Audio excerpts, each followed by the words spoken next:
Are you old enough to remember watching VHS tapes? Or maybe you just see some lying around. How could you make money online from watching those VHS tapes? Stay tuned and find out. Being an entrepreneur sounds like, yes, another new client. I did it. But it can also sound like, I am really not understanding this technology, and I'm feeling so overwhelmed. Am I even cut out for this? That's why I started the Dark Horse Entrepreneur Podcast, to help infopreneurs, coaches, and course creators who want to build a business online but are battling technology, overwhelm, procrastination, and even imposter syndrome. Think successfully, think differently, think bigger, and take action by learning tips from an array of business owners, all dropping knowledge on the Dark Horse Entrepreneur Podcast. Check us out at www.darkhorseschooling.com. What is up? What is up? What the hell is up, my Dark Horse friends and family? Welcome back to another dose of Making Money Online with VHS Tapes Learning. I'm your Dark Horse host, Tracy Brinkmann, and I have been in the coaching, course creation, and online space since like the 90s. So yeah, got a little bit of experience under my belt. And yet, here I am still learning. But this begs the question, who are you? And to me, the answer to that, my friend, is infinitely more important, because I think you are a driven entrepreneur, perhaps even an infopreneur that is here because you are ready to start, restart, kickstart, or just start leveling up with some great marketing, personal tips, or business tips and results. Very important to get those results in order to build that beautiful business of yours into the empire it absolutely deserves to be. And that's why I'm here dropping something you'll probably not hear on any other podcast. We're going to talk about making money from watching VHS tapes. What did he say? Yeah, making money from watching VHS tapes. Now, why in the world would you want to listen to this episode? Because I think it's chock full of creative ideas that are right in front of our face. Before I get ahead of myself here, I want you to listen to this to the very end, because this is a business model that might not make you rich, but could be a very lucrative hobby. So hear me out. Now, for those who are perhaps too young to remember, VHS tapes were the predecessors to your DVDs. So for my younger crowd, go ask your parents, maybe even your grandparents. But these days, you can probably find these big, what were they, 4 by 6 by 1 inch thick boxes full of film tape. You can find these just probably littered through yard sales and attics in little dark corners of your basement throughout the world, let alone America. You know why? Because no one wants them. They're obsolete. They're like cassette tapes, right? Some people might say they're like albums, but I love albums. But here's the question. How do you monetize something that nobody wants? Well, think about this. They might not want the VHS tapes themselves, but there's stuff on them that people might want. Think about the cassette tapes I just mentioned, right? The cassette tapes, obsolete. Right, I have a cassette tape player over here in my closet. Ran across it the other day. That made me think about what we're about to talk about. Now, the music that's on those cassette tapes, I now have in digital format, so I want what's on it. But the cassette tape itself, I don't want. Let's talk about Peter Dylan Trishard. Now, see, he's been doing what many are not. But he's been monetizing VHS tapes. And he does this by scouring the VHS tapes that are recorded at home that contained commercials, maybe news bulletins, Crime Stopper stories, news updates, local advertisements, so forth and so on. Now, before you go on and go, what a nut job is this? I sit there and I think back to when I was in my early 20s and my mom had 2 VHS recording machines on top of her TV in her living room. And what she would do is whenever there was a show that was coming on that she wanted to watch, she would record it, even if she was watching it while it was recording. Why? Sometimes she fell asleep while she was watching it and didn't want to miss it. So she would rewind the tape. And she had 50, 60, 70 of these tapes that she rotated through.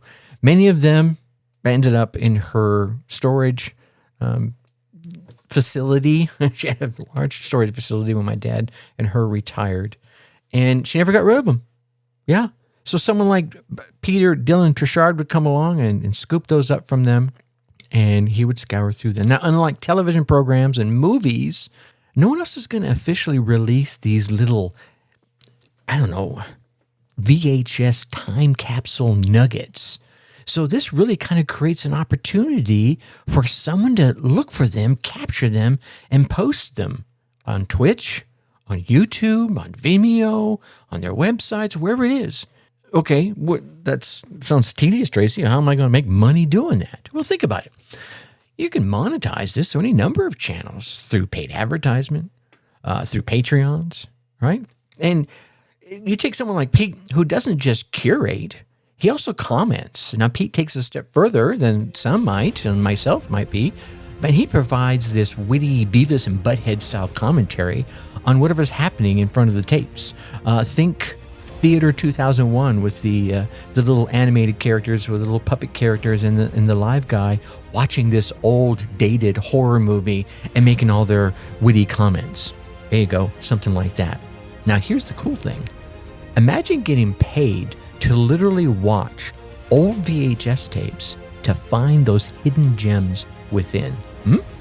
And Pete isn't only doing this. There are other VHS curators out there making money in various ways, including some turn the clips into stories, others who focus on old religious programs, others that focus on old personal development programs, right? I found someone who actually found old televised, my tongue just tripped my ideas and I couldn't see what I was saying. I found someone who found old televised versions of some content from Norman Vincent Peale, right?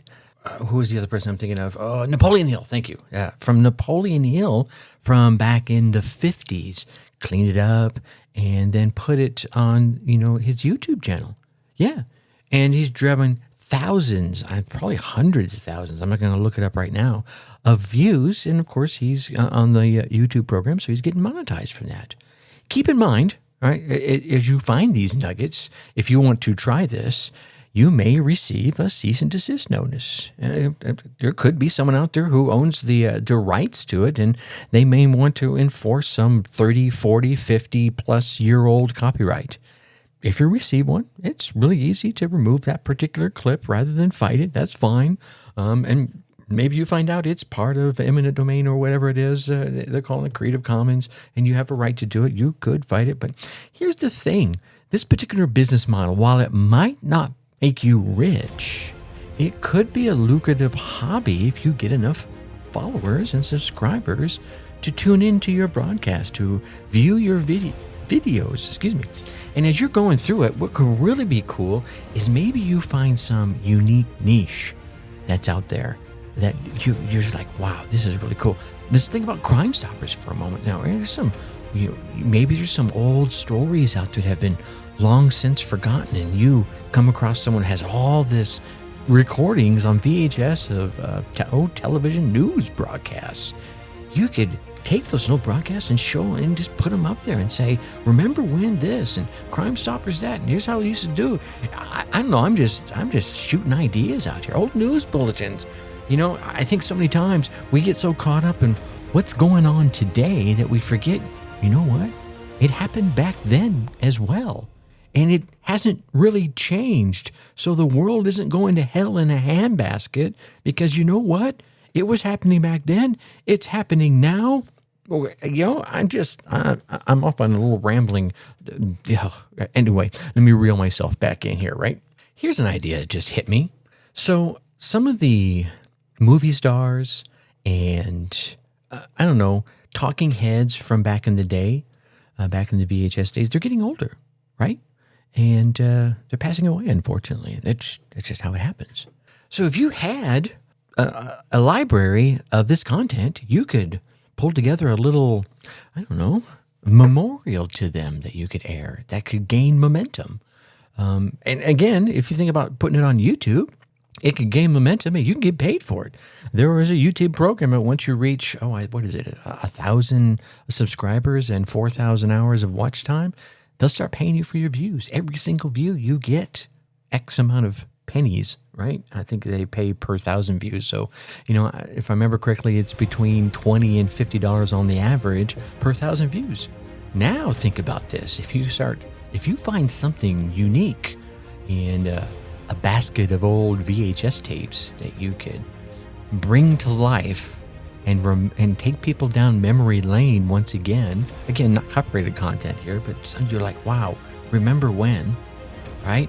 And bring that up. And heck, who knows, if you're one of those video whizzes, check this out. There are so many of us out here, and I'm speaking for myself right here, that would love to have access to some of this old raw content that they could use for B-roll. Now you're talking about someone like a Shutterstock or Storyblocks that could buy your content from you. Yeah. Old original beach footage from Los Angeles in the 80s. Yeah, right? It's sitting in someone's basement. It's sitting in someone's basket saying, here, take all 50 tapes for 50 cents. Yeah. And you find some of this amazing content and someone goes, oh, wow, that's great. I need to put this in my video you feel me? Yeah. The ideas are almost endless, but you could use Peter Dillon Trishard's idea of just airing some of this and being witty and being fun with it and have a Patreon or maybe even a paywall. Say, hey, if you like this content, I have even more of it, I have hours more of it behind this paywall. Give me $9 a month and I'll keep adding more to it, whatever it might be. I don't think you're going to get rich doing this, but certainly it could take some hobby if you're into this kind of technology. And, it can help pay for the costs of it. Who knows what you might find out in the process. I guess at the end of the day, what you can learn from this particular episode is there's something out there that maybe people don't seem like they want, but maybe there's something that's a part of that they do want. I mean, think about all the retro clothes, right? All the retro artwork, the popularity of old cars. So if you think about some of these old VHS tapes and maybe old cassettes that have a unique content in them, how could you leverage that to share with an audience? And then once you share with the audience, how you can leverage that sharing to make a few pennies, right? Make a few dollars. All right, think about that. Think outside the box as you're looking around at things and put those ideas in your journal like I mentioned to you in the last episode. Your little idea journal, remember? All right, so you get out there. You run your race. You get your results and let me hear about that. Yeah, I'm serious. Email me, Tracy at darkhorseschooling.com. Tell me what tip or idea you came away with from any of the episodes, even if it's this one. This silly one, VHS tapes, what is he talking about? What tips or idea you came away with, how you put it into action, and what results you got from it. Who knows? Probably even bring you on the show and let you share your journey with my audience. Until next time, I'm going to leave you as I always do. Think successfully and take action.